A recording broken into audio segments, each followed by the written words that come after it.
Hey there, this is Jonathan from Created for Learning. Today I'm going to walk you through one of the favorite resources you'll find in our novel units, the Quickwrite writing prompts. So let's dive in.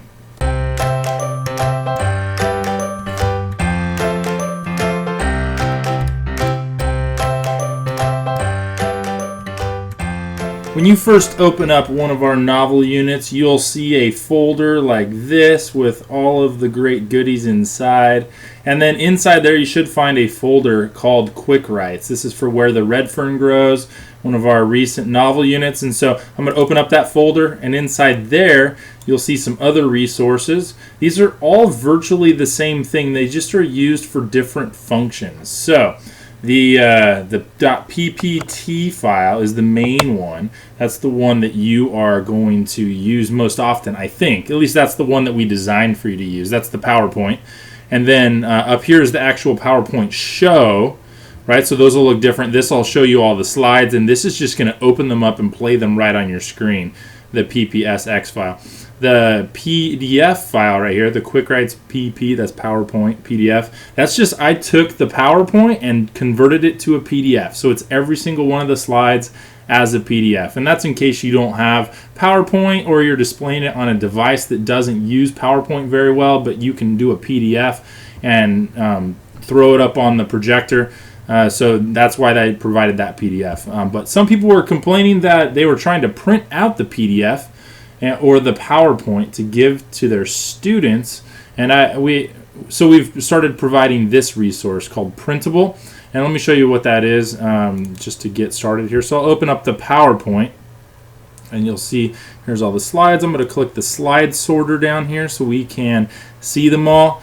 And so here are all the slides, and you'll notice right away that there is a duplicate between every single slide of the cover image here, and there's a reason for that. That's why people were frustrated when they were printing this out, because they were printing 40 of the same slide.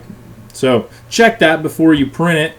And then if we have this resource here for you, the printable PDF, you could just print that. It is all of the ones here without the title slides, but it only takes about 20 seconds to go through and delete all of those title slides, and then you can resave it however you want. In fact, all of these are editable for you. You can click on any of them and edit any slide and delete and rearrange any slide you want. So go ahead and do that.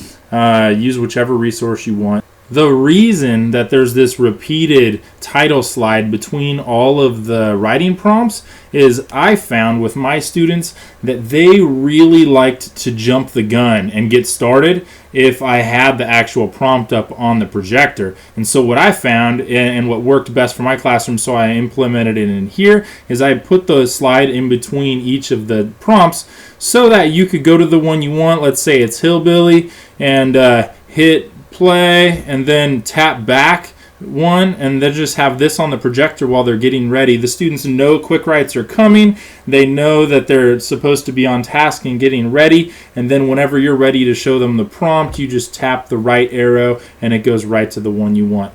The other functionality we added, which I don't like as much but is also really good for other reasons, is the table of contents. And so you could know that you're going to do Hillbilly and come here, and when you're ready for them to start writing, you click Hillbilly and it takes you right to that slide. Or you could click to this slide and then go back one, and that would be fine. Whatever you want. Use this how you want. And if you don't like the in-between slides, just go ahead and delete them all. We won't be mad at all. So what's in this Quickwrite PowerPoint for our students? Well, we've got the title slide, obviously, so I'll make it full screen here. And then we have the instructions for them. Feel free to change these to your needs, but I found with my students these are adequate and enough and challenging for every level of my students. So I have them draw a line halfway down on their page, split it in two. They have each of the prompts, they have to write half of a page, and I give them 5 minutes. At the beginning, it's a stretch for a lot of them because they've never actually had to write their thoughts down, and so them having to sit there and write for 5 minutes and write half a page, some of them will get done in like really soon, and then they'll want to write more, and I tell them no. And then others they'll just be sitting there stretching, and I'll say, what else do you think? What else do you think? Well, I don't think anything else. Yes, you do. Yes, you can. And just challenge them to get their thoughts down. Because after a couple of these, they get in the rhythm of actually thinking. Like they haven't had to actually sit and think, a lot of them, before, and now they're learning how to. And that's one of our values, is getting our students to learn how to think and that they should think and all of that. So Quickwrites are great for that. And I collect them after 4 of them. You can collect them however you want. And yeah, to your whims.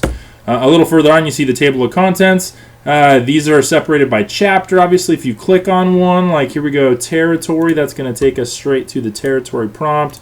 Sycamore takes us straight to the sycamore prompt.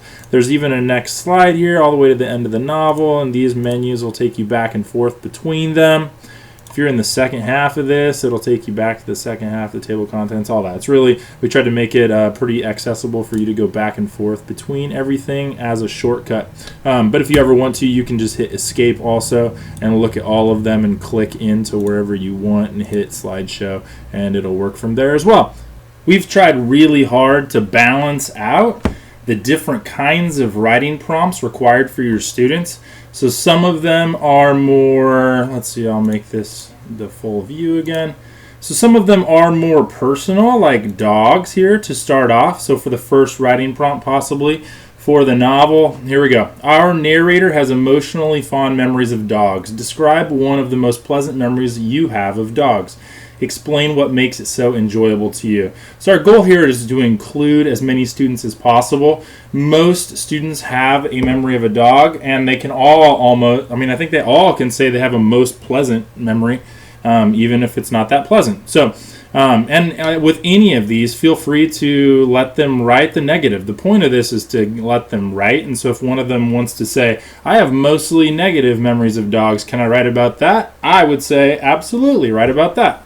Because the point is for them to write and think, and who cares really? This is just a prompt to get them thinking, and if it gets them thinking that way, then awesome. Another kind of personal one here is Hillbilly. When the town's kids find out where Billy is from, they call him Hillbilly to make fun of him. Why would this be an insult? Discuss some insulting name you have been called in the past. Compare your experience to Billy's.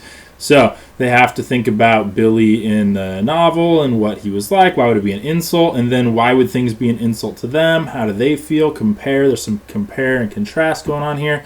Trying to mix the personal with some textual analysis.